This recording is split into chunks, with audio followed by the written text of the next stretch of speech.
Welcome to the Global Exclusive Podcast. I'm one of your hosts, Shadow. Today we're joined by Dream, Barrows, sadly, and Muspel. And we're here Sadly, and we're here motherfucker. celebrating Lunar New Year in an elegant style just like Gumi by disappointing everyone, telling you we won't have any more episodes after this. Because we're preparing for a fantastic Glex episode in the next 6 months that will be so fantastic and will cost all of our time. So that's our promise to you. Yep. Yeah, there's a lot of angry people that won't see Chow's NVA. Also, what the fuck do you mean by sadly, motherfucker?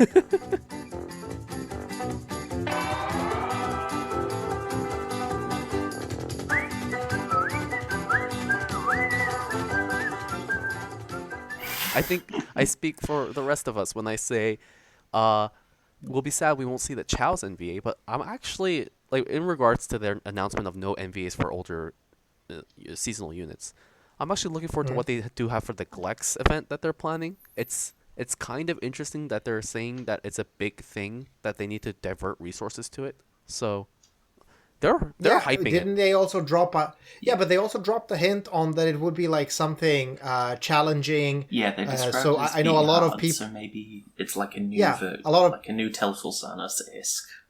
So, Yeah, exactly. A lot of they said people's that required minds a jump lot to of that. work. Yeah. That could be very cool, though. I mean, I am hope. You know, Darker honestly, visions. Darkest of visions. genius. Okay, listen. I want to do a hot take here, and I know listeners, please don't murder me, but it's like, here's the thing: NVAs have always been so disappointing. I really loved getting an NVA just for the nostalgia. You know, shit. I did my GLS to EX3.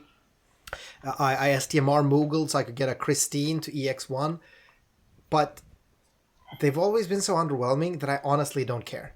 Like, honestly, I feel like it's just nice to have a Chow in my inventory, and that's enough. He doesn't have to be underwhelming as an NV. It's okay. Yeah. And I think this is my takeaway from this. Like, I think the community outrage is kind of understandable. People angry that their favorite units aren't usable in the future or in the near future. But the fact is, I'd rather get another Telfusanis, which is what's sounding like the case, where we can actually use our new NV units instead of getting underwhelming NVA units because Gumi doesn't know how to create NVA units yet. So in a world where absolutely. if it's an opportunity cost question, I would 100% take another Telfusanis. If we get this Glex event and it turns out to be trash and the rewards are not worth it, then we can get angry. But to be angry now is just really... what's the word that I used on Reddit and got downvoted to hell? Fuck.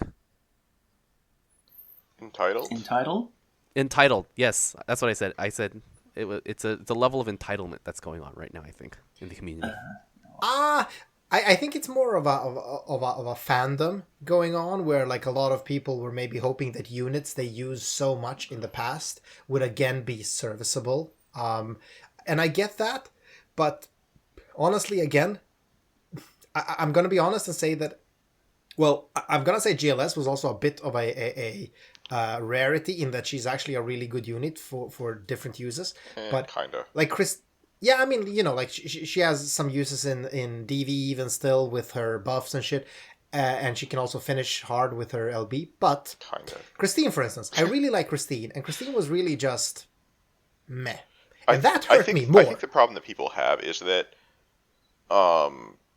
it's not just that they're skipping these NVAs, it's that they've half-assed the previous seasonal NVAs, and now it seems like they've just given up. No, but honestly, that is better, because it hurt me more that Christine's NVA was half-assed rather than her not getting an NVA, because then she would be this sweet unit I have in my collection, I have some nice memories of. Now I just know they did her wrong, or did her dirty, so this is actually better, you know? This is actually better. Just leave it as is. I mean, but honestly, that acts like that's the my only take. two choices are bad units or no units. Like, people don't want Gumi to disappoint them, they want Gumi to get their shit together. That is true. That is true. Like they could put a little bit more effort into the game. Yes.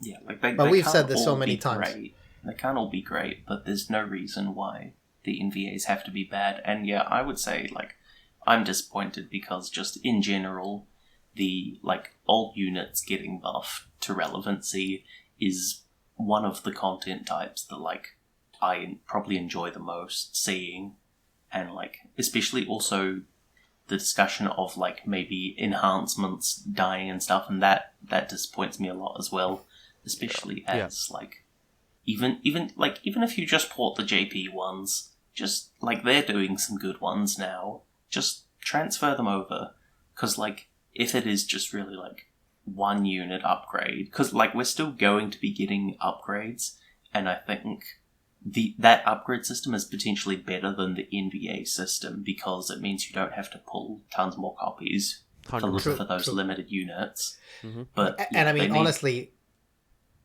so they need to actually be relevant, and if it needs to be more than one every 2 or 3 months, at least do a batch of them. And the thing is, let's not act like this has stopped all NVAs in the world. It has just stopped seasonal NVAs. We're still going to get all the other NVAs planned. It's just that, Chinese New Year, Easter. And also they even said that, but yeah, for Easter, we're instead getting a stronger Esther. Yeah, we are still getting a rework for that. But yeah, the fact that there was nothing prepared for Chinese New Year is pretty disappointing.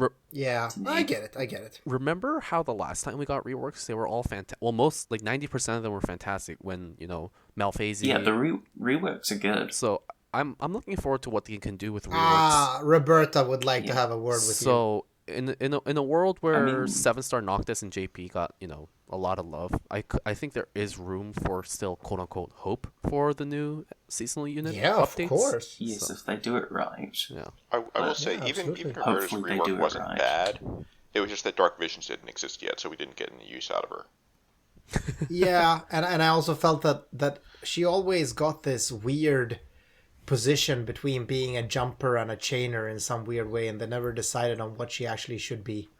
I don't know. I would like to see her either they just leave her as a nice chainer, or they make her into a pure fucking big dick dragoon like Edgar or like Sid was. Or they forget that she exists. I really hope not, because I've said this before, but I think she's one of the best designed visually and kit-wise, at least when she was released back as a 6-star, one of the best designed units in the game, because she was so much fun and looked so great. I would love to see her get some justice, honestly. Team Roberta, all day. I mean, I would say having the mix of chaining and jumping makes her more interesting and unique, but... Yes, they were never able to get it to work right, though. Yeah. I mean, maybe not the chaining on the jumping, but having both options be strong at least. Yeah. And I mean, they could still do something like having her, like a last gen type unit where she chains and then she has her big burst jump with a cooldown or whatever, or a setup, so that you kind of have to chain for her on 1 of 3 turns or something like that. That would be a pretty cool unit as well. One of the final... Sorry, Shadow, you were saying something? Yeah, one of the final takeaways I just want to point out is that I hope Gumi doesn't take this community response and feel like, oh, we shouldn't communicate to them, because if we communicate to them our intentions, they will just get angry and throw pitchforks at us. We've always been begging Gumi to give us more clear communication of what's happening in the background, so that they can give us context. And this time they did that. They preemptively told us we're not getting seasonal NVAs now because they're working on something that's too big and it's draining their resources. And I appreciate that sort of communication versus us getting no NVAs this season and nothing for Esther. So I hope that Gumi doesn't take this as a way of saying, the community will be preemptively angry at us. So I think the problem is that if Gumi wants people to temper their expectations, they need to do it before people set their expectations. You don't tell them that there's not going to be any NVAs 3 days before the banner. You tell them 2 or 3 months in advance. Hey, we have Christmas NVAs coming up, but there aren't going to be any for Chinese New Year, because we're planning something. But also, honestly, okay. I need to fucking ask this. I honestly need to fucking ask this. An NVA for a unit is a new sprite, which, costs resources, right? I'm gonna assume that's the only cost in making the NVA, because, the rest is some dude hacking into a JSON file. So it's really, not gonna be a huge I deal. mean, you They have to can go just through generally like multiple design iterations of a unit, try to find what works, try to balance it, go through testing. Yeah, that's exactly what Gumi does. That sounds like their design process.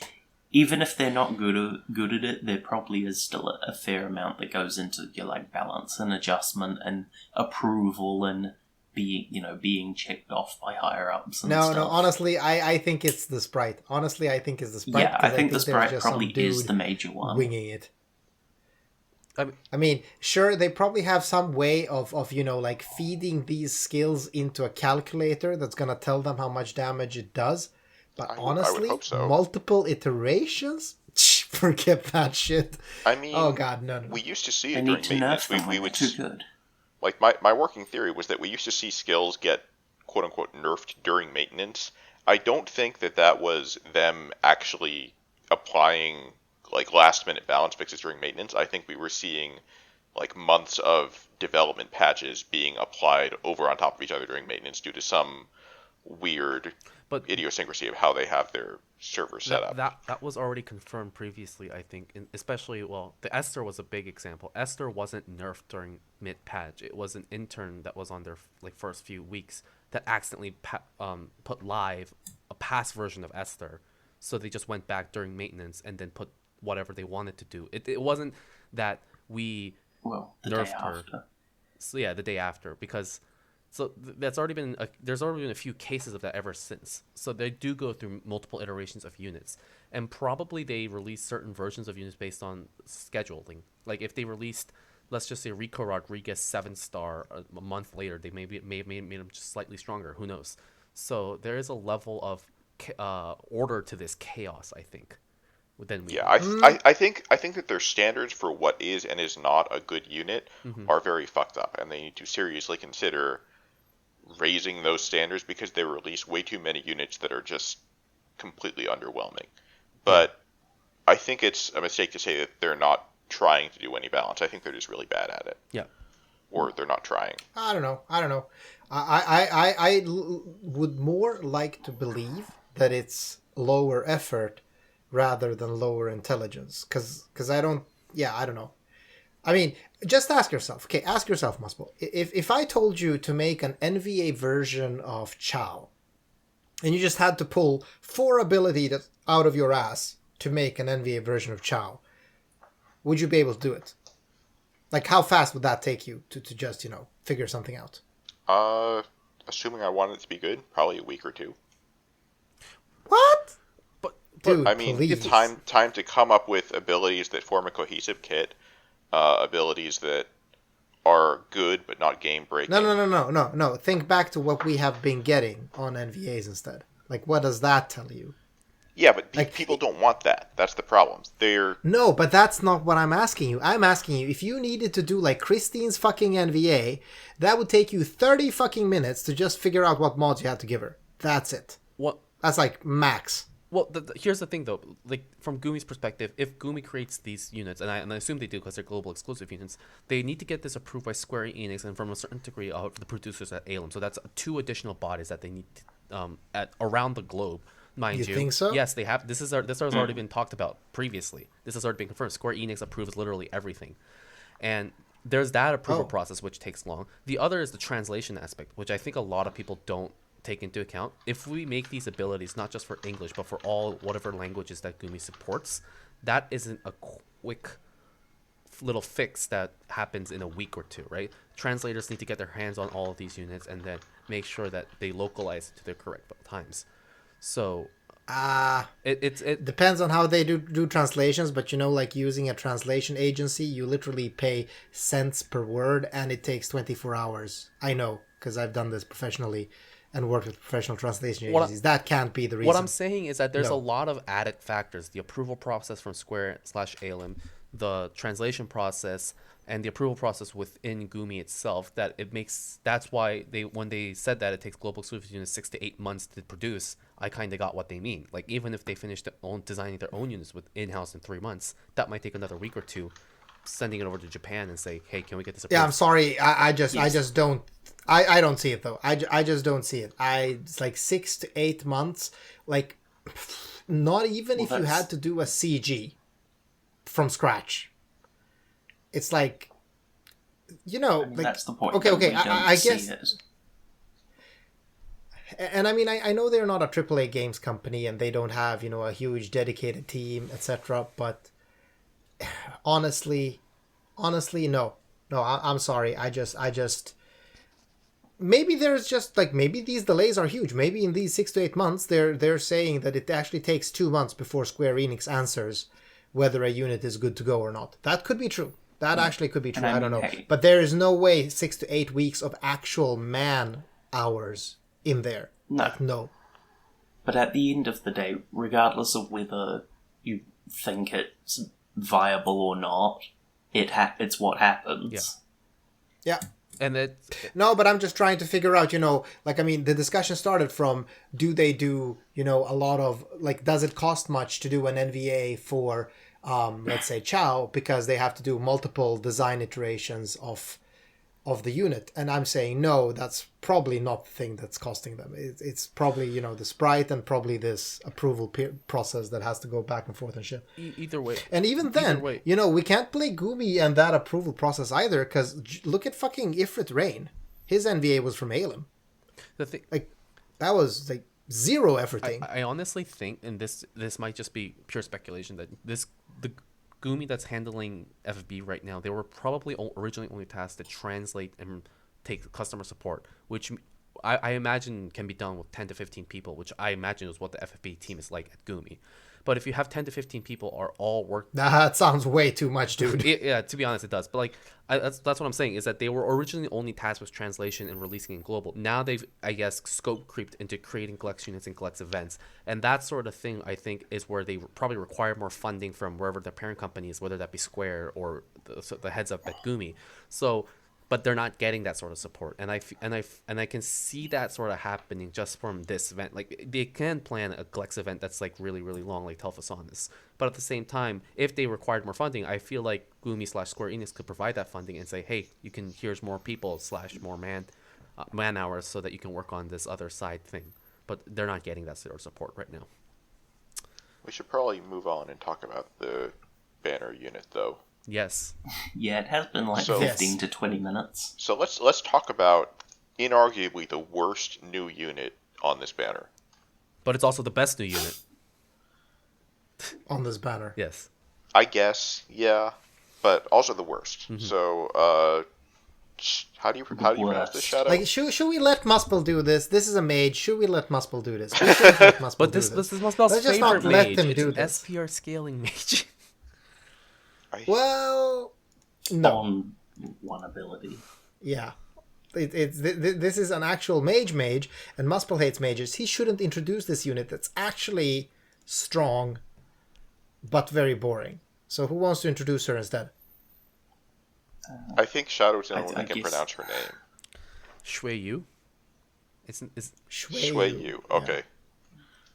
So Shui Yu is a water mage. In the normal form, she does actually a lot of damage. In normal form, she's a Chaos Wave Chainer, and she does water damage. And in her Brave Shift, she's fuck all useless.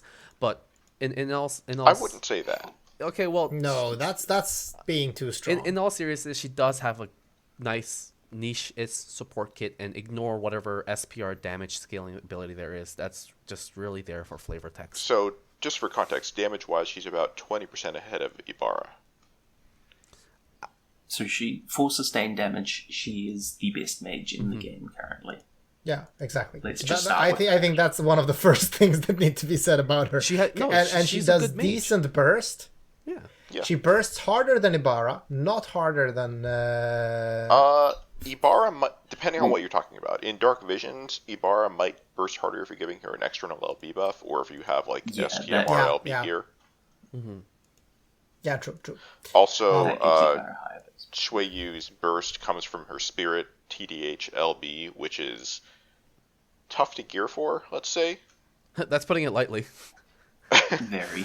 There's like one item that has Spirit and LB damage in the entire game, as far as I know. And Yeah, that is tough. And It's even like, wait, if you there's gear her one? really well. Yeah, Schwenn's STMR. Schwann's STMR, but you need to equip a Oh. fist, I think. Oh. Oh, right. Oh. Yeah, I forgot about that. So there's the whole if you better equip a TDH fist on Shui Yu to get any sort of LB damage. But no, it's not really the case Oh. because like you could do it with I think Katie's STMR. Like remember one of the Katy Perry STMRs I think had Spirit TDH. on That it? has Like an TDH, not LB accessory with a damage. small amount. Oh, And it's only 30%. I don't think you can even cap So- TDH on her Brave Shift form. Oh, definitely. The max is like 280% that she can get to, and I think like realistically, you're probably only around 200. So yeah, obviously gearing problems, right? Innately, she has like 100%. She has 100 in Oh, it, wow. Okay, yeah. and then I think like another 50 on her own STMR. I do think that Yeah. Gumi was really scared. Like, if they really wanted her to be a SPR scaling mage, they would have at least gave her 200 or 250% TDH. But they only gave her 100% knowing how, like, this could get out of control really quickly. So, I think that Gumi this is one of the rare cases where I'm going to say they're right. They should be scared of spirit-based damage dealers. They should never make another good one. They're too powerful. Yeah. No, well, and it's like yeah, and even like there are gearing problems, so you're not gonna maybe be doing this burst that you think there is. But even aside from that, I wouldn't call the shift form useless because there is some really nifty stuff in there. Obviously, you can use it to heal. She has some heals ish, and she does have a good damage mitigation. What she has like 50, more than 50, right? It's 55%, which is I think the highest sustained AoE mitigation in the game right now. yeah, it is. Yeah, yeah. And then she also has a really strong barrier. It's a 6k barrier. Oh wait, no, is that single target only? Oh, that's only there's for a 6k barrier that casts next turn, and it's attached to the mitigation skill, which is also her healing skill. Oh, right. So she just kind of spams that. yeah, So like for fights where you need like intense healing or where you really want a 6k barrier every turn, that's really really good. I would say she's one of the best healers in the game. Here's the practical. Easily top 5, probably top 3, potentially the best one depending on the fight. But Yeah. here's the practical issue with having Shui Yu as I guess healer / support is that her support healing kit is purely healing and maybe the mitigation. Like there's nothing else that really constitutes her as a healer like other healer kits like re-raises or raises. So She has re-raise. She has a she has a re-raise? Okay, but she doesn't Yeah, have she a has a- raise or It's on a Asuna, cooldown. right? and she has a She full raise has too. raise, and she can. Yeah, dude, have you read her kit, motherfucker? No, but her raise is Yeah, she has an AoE on demand raise that also cures stop and charm. but she doesn't And it's yeah, also, and it's also a it chaining also move. chains. Yeah. So like, and her the move that you talked about, like the move that I mentioned, the one that has mitigation, that move mitigates heals and puts up a barrier in a single move. No, the barrier And then comes you the can next add turn. your So you need to plan for that Yeah, sure, barrier. Yeah, whatever. but So you need but to you just like- use it every turn because it's her heal. She's Yeah. using it anyways. No, that makes sense. Yeah. But her Eh, like what I'm saying is that her healing kit isn't the best The in the only world. things that she's missing compared to a regular healer are the ability to cure ailments, which is typically not that important. she can do that too, but on a cooldown. Yeah, true. Yeah. And she doesn't have ailment immunity. Yeah, that's the big one. She It's also ailment doesn't have immunity. on-demand re-raise. So if you're trying to re-raise everybody every turn, or even just one unit every turn, you could be in trouble. Like- but that's Yeah. not something you do very often. But what I'm pointing out is that there's a lot of things Yeah. you're expecting from her healer, and she does it either on the cooldown or so. It's her heal. Yeah, So I think just think you're wrong. the problem is less in her kit and more that a pure healer doesn't really warrant a slot these days usually. Yeah, that's a And good I mean, way of putting it though. Yeah, like she has the good mage stuff in her normal form, but can't really fill both of them at the same time that well. It sort of relegates the healing to just emergency stuff. And then for the It's spirit a- damage dealer, it's like it's similar to Yoshikiri. It's like people shouldn't have expected like top tier spirit damage on a form that is primarily a non-damage form and then has spirit damage on the side. But imagine if she also had imperil removal. She would have been the perfect Asura unit. That's such a shame. I mean, she's already a good unit. She's already a good water chainer. So, like, Yeah, she's already a really. I mean, obviously, again, the strongest mage we have, and one of the best healers in the game. I agree with Muspel. I mean, yes, slot efficiency wide, it can be hard to put something in that just heals really, really well. But she heals really, really well, like really well. I think the big problem with her as a healer is that recently we've had a lot of trials where your tank is basically the only one taking damage. So her mitigation buff isn't going to be useful on the top tier tank because they already do 75% for themselves. So it's really just the barrier she's giving to them, which is good, but compared to other healers, it's not that much better. Like compared to Lotus Mage Fina or Silka or whatever. Yeah, true. So yeah, I don't think her Brave Shift is like super impactful, but just overall as a unit, she is very strong. Yeah, she's also a genuinely like interesting unit that can actually fill two roles, not necessarily at the same time, but even just a mage that can shift forms or a healer that can shift forms and provide some damage on a killing turn is not bad. Yeah, and you know, she does have some type of kind of being able to shift back and forth, because you could technically, if it's not super hard to heal in this trial, you could technically pop her healing stream in her shift form and then pop back into her base form and do 2 turns of DPS and then go back. Oh no, wait, no, because cooldowns. 2 turns. And one of the things about, I guess, modern trials, it's the last 2 ones. There's if you want to do it in the turn limit, your DPS ideally should continue doing DPS instead of switching into Brave Shift and healing. You're losing like 2 turns of potential damage right there. No, I mean, like, if she's your healer, then when the boss is at 20% or something, you have her shift to DPS, and then you kill the boss on that last turn with an extra burst, because she's contributing too. Or just, you know, like... I can see that. And I mean, like, if you're bringing a healer that also can chain with whatever DPS you have, and then you can slot in another finisher. We've been over this, you know, like there's reasons for having a healer that can also do damage and chain, which she can. And even in her healing form, she actually can chain fully with Chaos Wave Awaken, not with amazing damage, obviously. But have you calculated, Dream? What is her damage if she just does Lotus Rebirth? It has to be horrible, right? It's probably god awful. It's 30 times modifier. 30x, right? Yeah. Her LB is 250x, and that's like with LB damage modifiers, and that's 600 billion. So it would be like a tenth of that at most. Rip. Yeah. Okay. Probably like 40 to 60 billion, just as a guess. It's like half of Yoshi. That's saying a lot.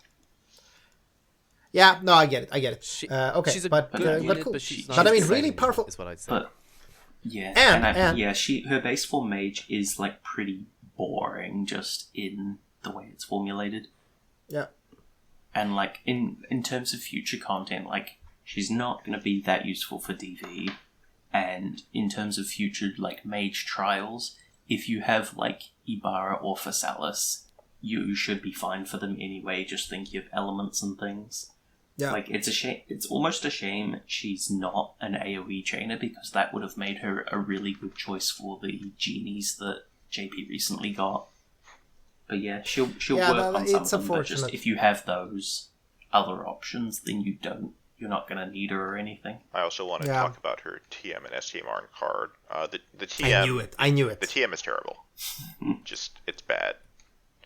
Yeah, it really is. It has like 40% magic and spirit if you're wearing a staff and a rod, and you're probably not doing both. Like if you need the resist, it's not entirely useless, but it feels like an event materia.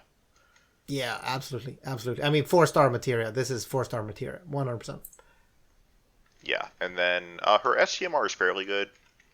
Rod with magic and spirit TDH, and high magic and fairly high spirit. It's two-handed, which is weird for rods. I don't know if that's actually very relevant for anything, but yeah. It's good for Yoshi if you want to build a DPS Yoshi. I don't think it has variance.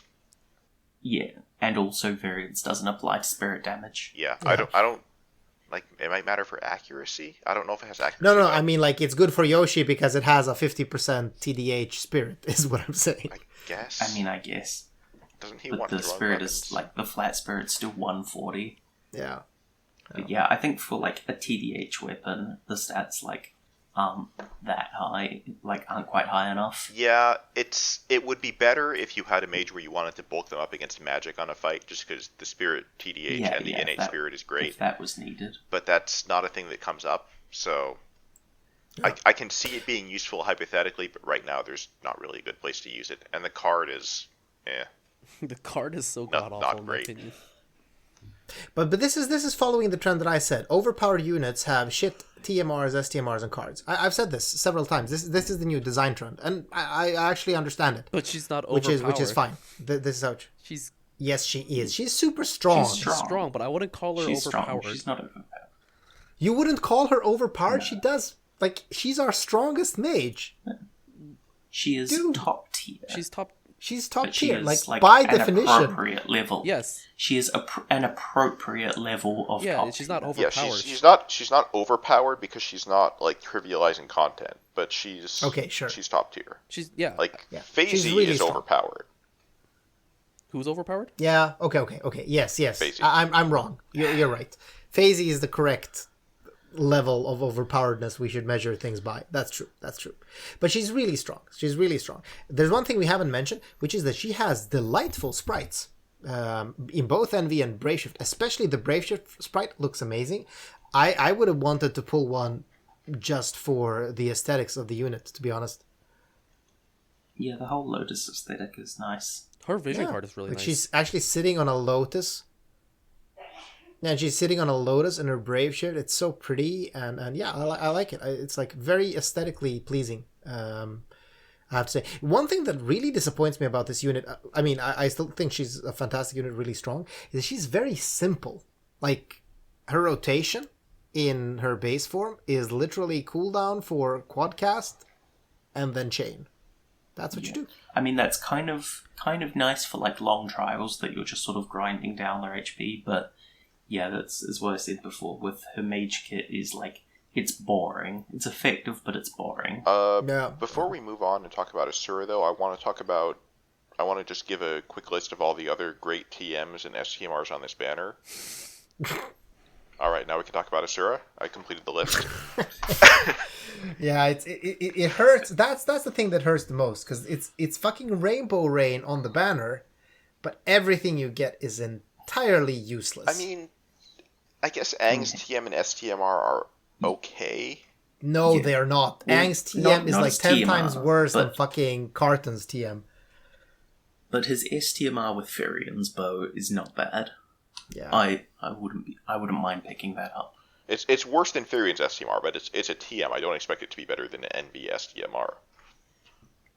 I mean, Yun's TMR is an armor with 0 attack and 30% fist damage. Yun's is terrible. I'm not talking about his. I said Aang.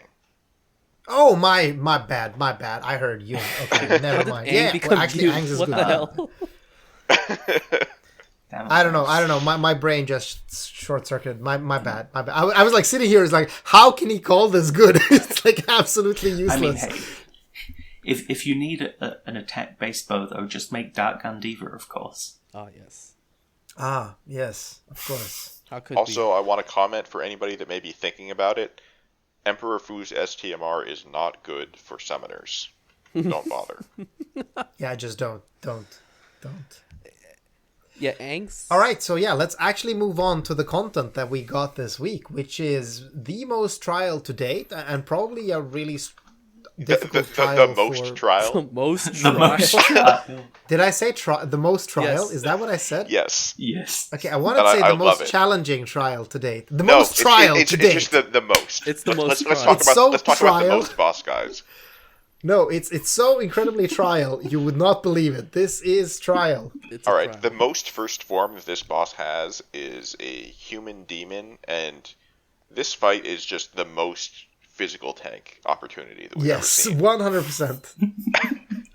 See, this trial. And one thing that's a bit shame here is that didn't JP have EX2 Sorry, buffs? is it a bit of a shame or is it the most of a shame? The most shame is that JP had EX2 buffs, I think, when this trial was released, right?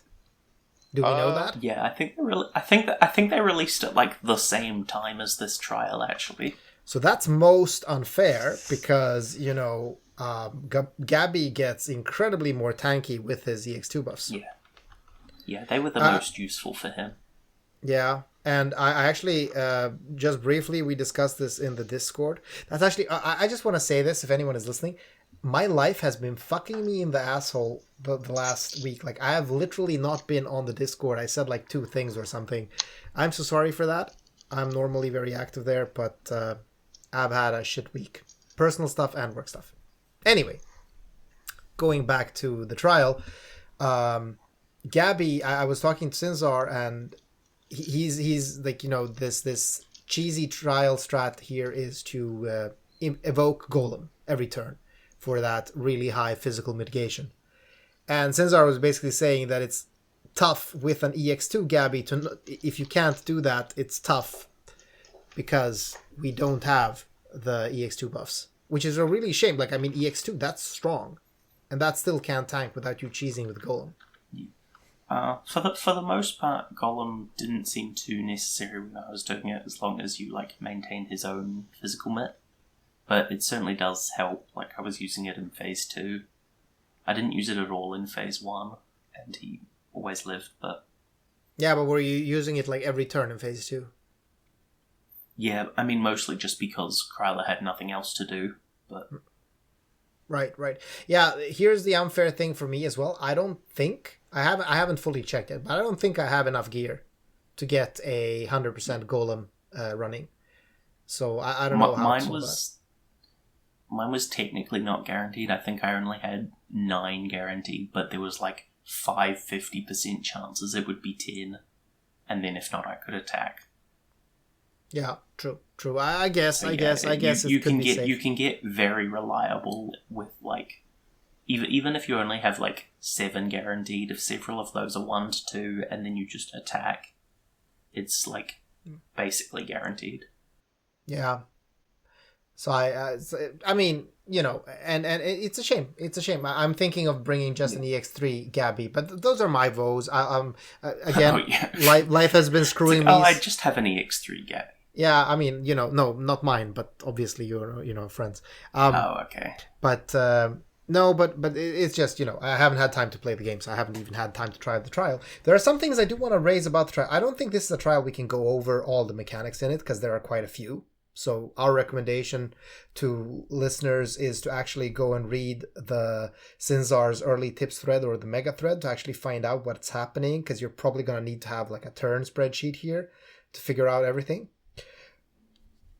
But I think there are a couple of things that should be mentioned that maybe aren't as or at least one thing I want to mention that I didn't think was actually fully clear when even reading the early tips thread, which is that you should not be using a sustained damage dealer on this fight. Or, I mean, you can, but in Phase 2, actually Asura brings up this undispellable defense spirit buff, or I think it's undispellable at least, and it lasts for 2 out of 3 turns, meaning that it's great if you have a burst damage dealer, because then you're just bursting on every 3rd turn, which is fine. But if you're doing something like Eldrin, or you're using the new Shui Yu, you're gonna get significantly lower damage on 2 out of 3 turns. I mean, people that have every a very specific pattern that lines up with that, then sure, they have an advantage. But other than that, you still pretty much want sustains, because with the buff, I think it should be more. You should still be doing more than 2/3 of damage. I think maybe it gets complicated with breaks. Yeah, I don't know. The difference isn't that extreme. Okay, well, the point is kind of that it's always better if you bring a unit that actually can burst. So, for instance, if you're bringing Last Gen, that's a great unit, because then you're chaining on the turns where the buff is up, and then you just LB finish on the turn the buff is down, which gives you the optimal kind of, or generally like this. If the unit has any burst, it's good, but there are units that have no burst. Assuming my napkin math is right, you only deal about 40% less damage while the buff is up. That's assuming you have an 85% rate going. Yeah, but that's still significant. 40%, that's almost half damage. It is, but there's no turn limit. Well, but Yeah, no, that's but you need to do the 5% damage, right? So yeah, if but you have a 5% properly damage geared... every 4 turns is not that bad. Okay. Yeah, I mean, again, I haven't tried myself. I just wanted to mention it because, like, you should expect getting a longer or a bigger turn count if you're using a unit like, let's say, Eldrin or Shui Yu. You're going to get a longer turn count than units that actually could squeeze in a burst turn with a CD or something like that. It's not massive, but yeah, if you can concentrate your damage every third turn, it helps a bit.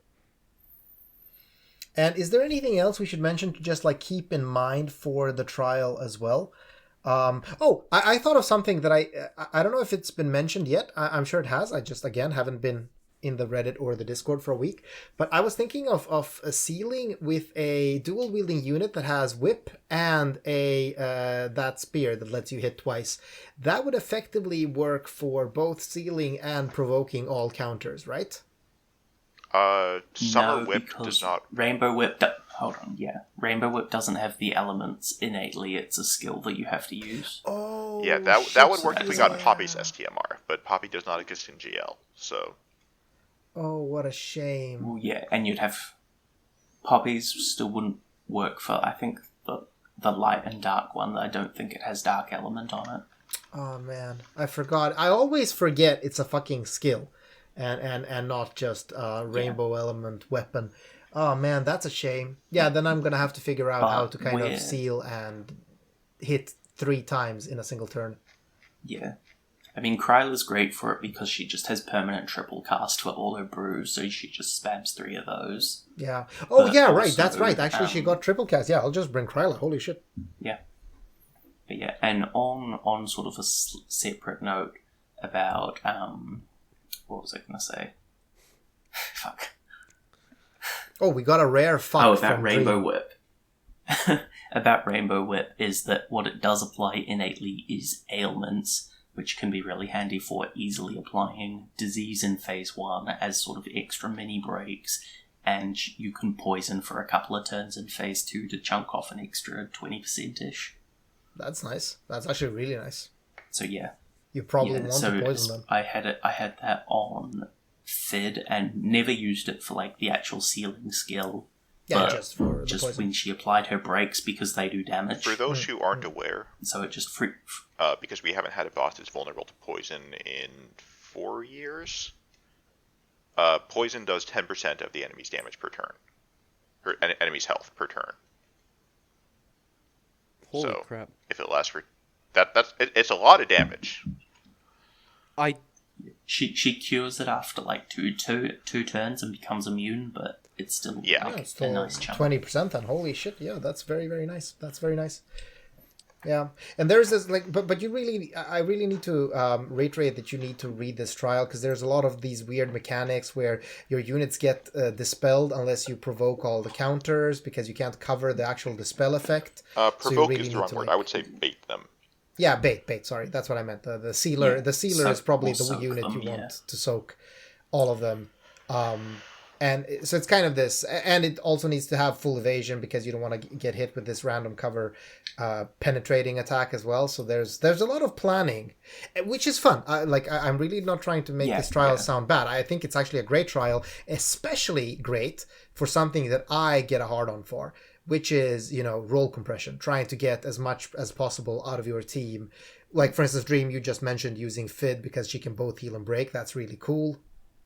I was actually... I would say what I found with the role compression is a lot of it is actually, like, quite hard to compress effectively because there's quite a few things that you want something specific being done every turn in this fight, which sort of locks up your units and makes it hard. Like, I was loosely attempting to get like a 3 support 3 damage comp before the trial came out, but just because of that compression of needing like the sealing, breaking, healing. Yeah, well, listen. Here's my plan. Maybe you can poke a hole in it since you've done the trial. But I was thinking Gabby, Kryla, Eurasia, Riku Breaker, Eldrin, and Last Gen.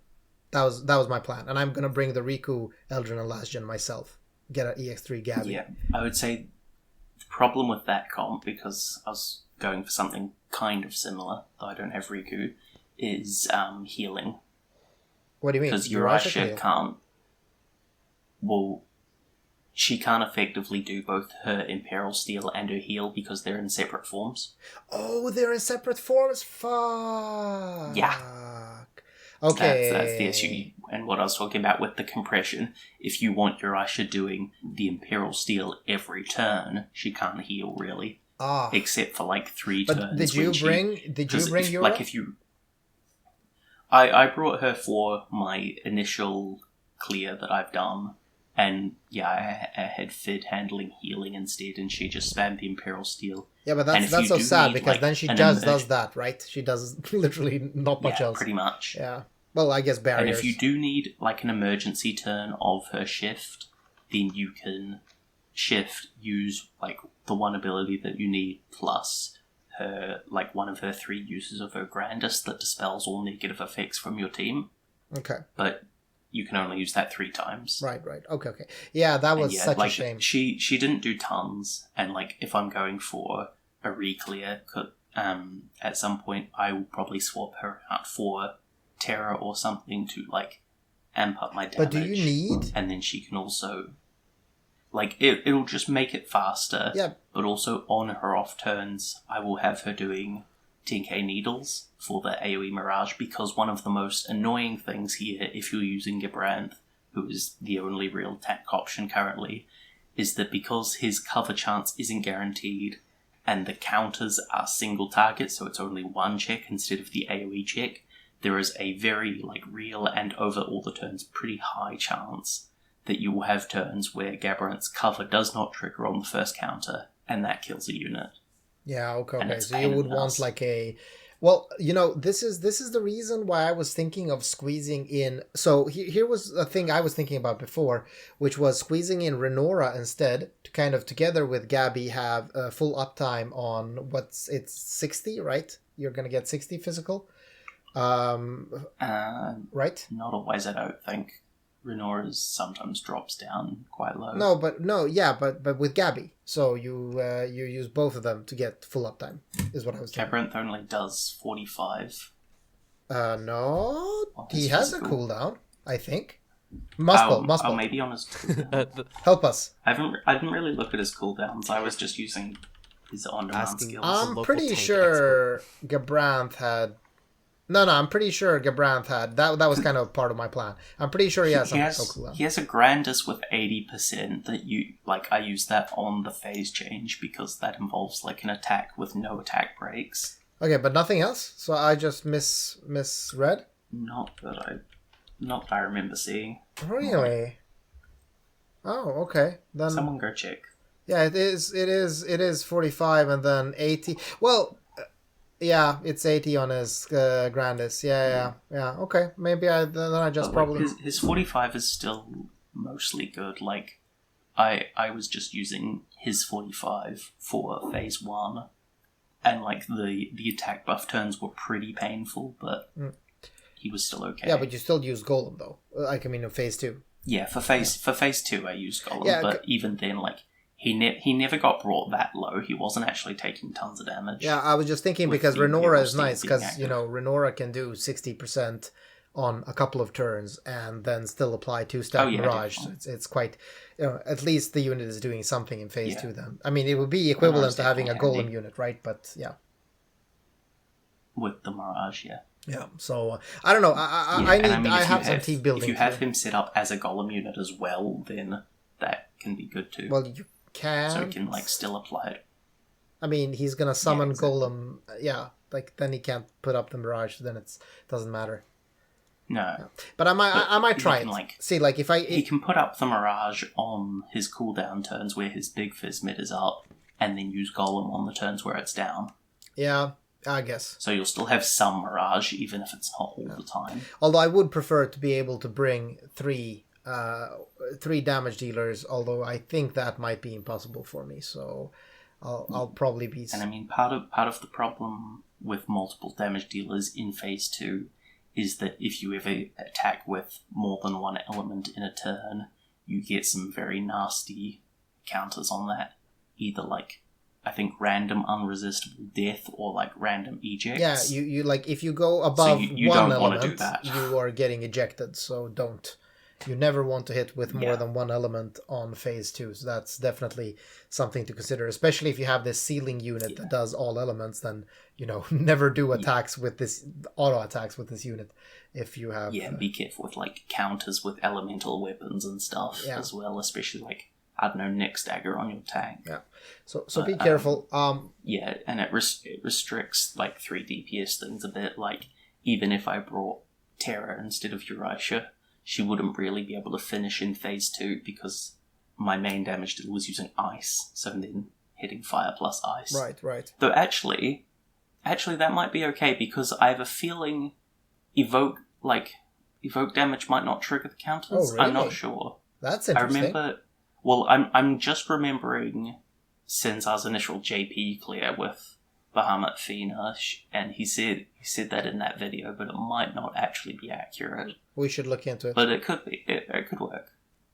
He might, because that might have just been like a forgotten thing until now. Anyway, like we went far into detail here, but this is a very fun trial. Yeah. Super nice that we got some difficult content. I can't wait to do it myself as soon as I have some time.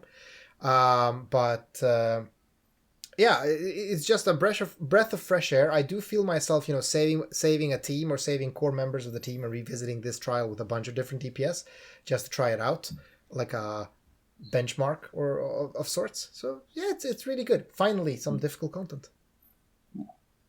And honestly, like you were mentioning with like the keeping track of the turns and stuff, I would say like you have to put in a fair amount of planning for handling things, but actually in the fight, I don't think the turns are like that complicated and need tracking really, as long as you know the like the ceiling rotation in phase 1. Yeah, exactly. Which, That's kind of it. The pop-ups for are quite good actually. The pop-ups for it are pretty clear. Yeah, because like in phase 2, says like attack with fire and ice. Yeah, and the thing is, like in phase 2, you're really literally doing golem damage and removing imperils and healing. That's literally what you're doing, right? Yeah, with my units, I very much had like I could just reload and hit 4 of my units again every turn. Yeah, exactly. And just change my DPS. So that's nice, and that's kind of, and then it becomes a nice DPS benchmark. So you can see how many turns your new shiny DPS can do it in, and it's nice because then you get also a chance to bring some of the units you haven't. Like I want to do a Kyrie clear. Hey, shit! In fact, Kyrie can heal and chain ish. So that could work. The problem is just when one of them gets fucking killed by covers failing. That's the worst mechanic in this trial, I would say. Yeah, so you'd want to have like some type of mirage because you don't want covers to fail, or rather, you'd want to have like this buffer of a single attack. Although I mean that is recoverable, right? I mean it's just a DPS. If a DPS dies, it's recoverable, but it loses like it adds a load of extra turns because like when I had one for Celestai, like it desyncs their rotations and brave shifts. It desyncs it with, because like her imperil timing with Asura's Dispel in phase 2 was like fairly important, and then also like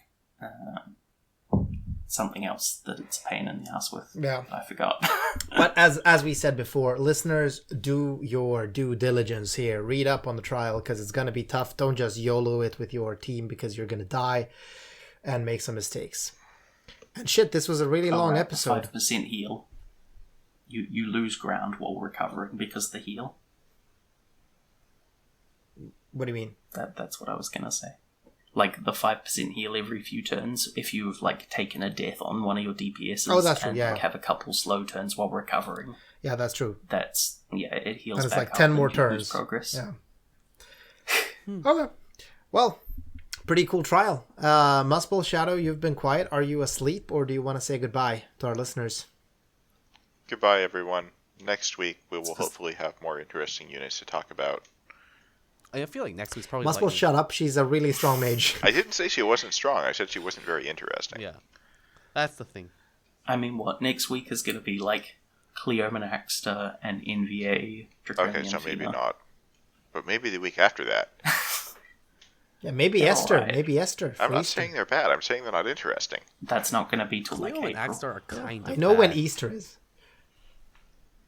I'm really right, looking listen. forward to when we get Esther upgrades and they suck. And, Yeah, and that we get would to be see the Reddit ultimate explode meme. again. So ready for it. That would be the ultimate meme. That would be fucking hilarious. All right, listen, listeners, I'm really hoping Esther does not get done dirty and she actually is good. She Okay, will. I really hope so. All right. Have a fantastic I week mean, the moral of the and see you next week. What's the moral of the story, Dream? Tell us the moral of the story. I was going to say, the moral of the story is if Gumi wants like more and better upgrades and enhancements, just hire me. Yes. will be See, because I know the Dream would be able to fucking do those JSONs in 30 minutes per unit and still get a coherent unit. Yeah, together, but then they alright? would nerf all the numbers by 1/2 because they would think it was too strong. Yeah, maybe.